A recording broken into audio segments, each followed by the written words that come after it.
and how did they originate. After that, we'll be talking about the various kinds of search engines and directories. You know, if I know some part of my audience here knows a little bit of search engines, but I am hoping that there will be some components which you will be unfamiliar with in terms of how many search engines, in what categories, etc. Obviously, we would want to take your inputs, you know, in various search engine categories again. Third, we would want to talk about major search engines and their market shares. Now, this is very important in terms of understanding of the overall industry, how the overall search engine industry is structured. Some pointers in this particular session about where the future of the search engine industry lies.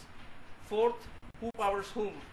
On the outside, you know, it looks everyone or everybody is an independent entity, but when we delve deeper into this, you will realize that there are a lot of symbiotic relationships going on in the search engine industry, a lot of data which interchanges hands behind the scenes which the end user is not familiar with.